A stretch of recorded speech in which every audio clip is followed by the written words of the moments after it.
നമസ്കാരം, ഞാൻ നിങ്ങളുടെ ഡോക്ടർ കിഷോർ കിരൺ. ഇന്നലെ എൻ്റെ അടുത്ത് വന്നൊരു പേഷ്യൻ്റെ കഥ ഞാൻ പറയട്ടെ.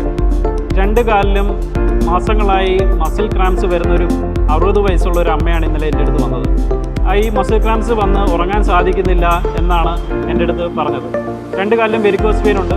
അതുകൊണ്ട് അന്ന് തന്നെ നാം വെരിക്കോസ് വെയിൻ്റെ ട്രീറ്റ്മെൻറ്റ് ചെയ്തു. ഇഞ്ചക്ഷൻ ട്രീറ്റ്മെൻറ്റാണ് ചെയ്തത്. അന്ന് തന്നെ തിരിച്ച് വീട്ടിലേക്ക് മടങ്ങുകയും ചെയ്തു. വേദനയൊന്നും ഉണ്ടായില്ല. പിറ്റേ ദിവസം OPയിൽ വന്നപ്പോൾ ഇതേ പേഷ്യൻ്റ് അവിടെ ഇരിക്കുകയാണ്. എന്തിനാണ് വന്നതെന്ന് ചോദിച്ചപ്പോൾ അടുത്ത കാലിന് വെരിക്കോസ് വെയിൻ്റെ ട്രീറ്റ്മെൻറ്റ് ചെയ്യാനായിട്ടാണ് വന്നത്. അതായത് റൈറ്റ് കാലിനാണ് അത് ചെയ്തത്, ലെഫ്റ്റിന് ചെയ്യാനായിട്ടാണ് വന്നത്. ഇന്നലത്തെ ദിവസം കഴിഞ്ഞ ഒരു 2 മാസമായിട്ട് 2 കാലിലും വന്നുകൊണ്ടിരുന്ന മസിൽ ക്രാംസ് ചെയ്ത കാലിന് ട്രീറ്റ്മെൻറ്റ് ചെയ്ത കാലിന് പിന്നീട് വന്നിട്ടേ ഇല്ല, മറ്റേ കാലിനാണ് വന്നത് എന്നാണ് ആ പേഷ്യൻ്റ് പറഞ്ഞത്. അതുകൊണ്ട് ഈ 2ാമത്തെ കാലിന് ചെയ്യാനായിട്ടാണ് വന്നത്. ഈ വെരിക്കോസ് വെയിൻ്റെ ട്രീറ്റ്മെൻറ്റ് മസിൽ ക്രാംസിന് വളരെ എഫക്റ്റീവാണ്. അങ്ങനെ മസിൽ ക്രാംസ് എന്നേക്കുമായി മാറ്റാനും സാധിക്കും. ഇങ്ങനെ മസിൽ ക്രാംസ് കൊണ്ട് ബുദ്ധിമുട്ടുന്ന ആരെങ്കിലും ഉണ്ടെങ്കിൽ ഈ വീഡിയോ ഷെയർ ചെയ്യുകയും അതുവഴി അവരുടെ വേദന കുറയ്ക്കാൻ നിങ്ങൾക്ക് സാധിക്കട്ടെ.